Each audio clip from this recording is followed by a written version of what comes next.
All right, good morning, good afternoon, good evening, lovely people, lovers of freedom all over the world.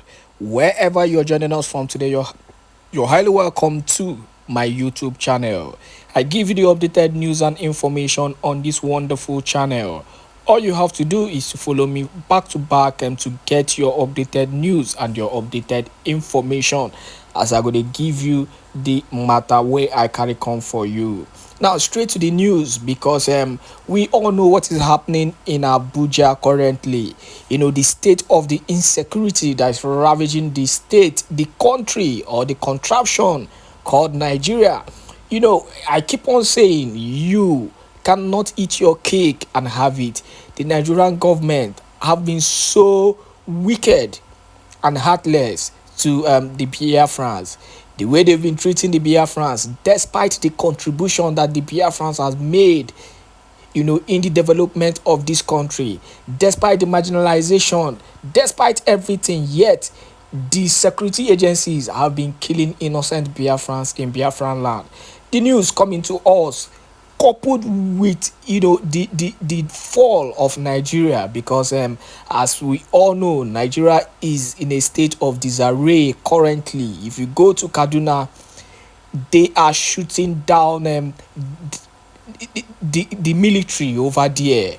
These gunmen are attacking the military back to back.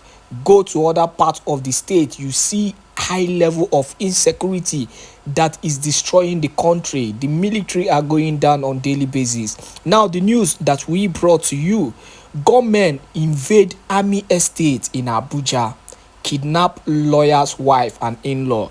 This is part of the attacks, the terrorist attacks that has been happening in the country. The reality is that Abuja currently is in a state of disarray. People are really scared. If insecurity can be this high in the Federal Capital Territory, then nowhere is safe in Nigeria. I'm not going to waste your time on this news. Make I go straight to the news where I carry come for you. Then we go analyze. Then I also want you to give your own input on what you think. The news reads: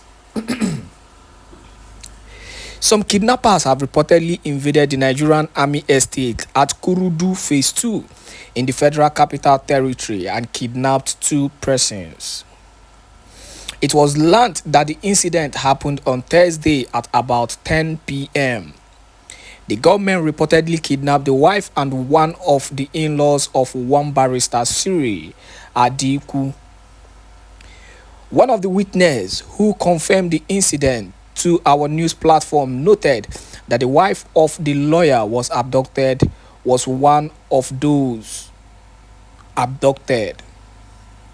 He said, "I drove home and on getting to my estate at about 9 p.m. Army post housing scheme in Kurudu, I heard gunshots. In my mind, I wondered, Christmas never finished, why them they throw knockout by this time? But it turned out that the kidnappers were operating in one of the homes in the hilltop areas of the state. I opened my phone to a warning from the estate management, alerting all residents to remain indoors. Apparently, the wife of a resident who is a lawyer was abducted. We thank God for mercy because I drove right past when the crime was being perpetrated with heavy gunshots," he added. When contacted for comments, the FCT Police Command did not confirm or deny the latest attack in the area.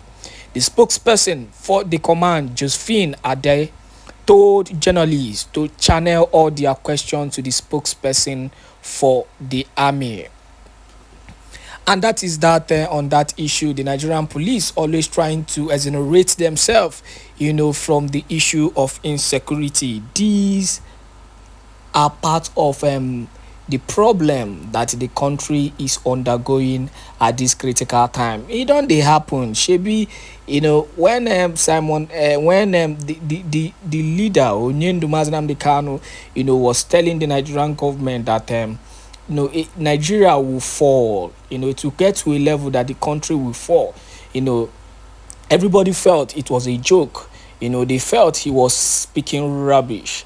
Now look at the current situation of the country and tell me what you are seeing. And the most beautiful part of the whole thing is the same people that they rejected have actually become the chief cornerstone. The stone that was rejected is now the chief cornerstone. Biafrans, look at what they've been achieving since the whole ordeal that is happening in the country. As I'm talking to you, the Prime Minister of Biafran Republic government in exile, Prime Minister Simon Ekpa, has announced the registration, and also that Biafran referendum will kick off come February 1st. From February 1st, and you can see the prowess, you can see the action, you can see the zeal, and you can see the happiness and the unity in which the Biafrans are using to leave this contraption called Nigeria. Nigeria has actually remained a failed country. Do you want to talk about the economy of the country? Ainlande Malawi na doziaka ego kano. We are not in the same level with Ghana. Ghana don't pass us state. That is why you see them flaunting and insulting the so-called contraption called Nigeria. Now we are Malawi people now, they drag. I could remember that year, if they want to insult you, they will tell you that Itigaka ego Malawi. Because Malawi money had no value. Now it is now Nigerian money. The Naira is valueless. That is the state of the country. The state that this contraption, these people have put the country into. And the sweetest part of it is, finally, Biafrans can look back and say, finally, we achieved Biafra. Despite all said and done, it is coming. It is coming. Or do you want us to talk about the insecurity ravaging the country? That place is a no-go area. If the level of insecurity, in Abuja can get to this level, then nowhere is safe in Nigeria.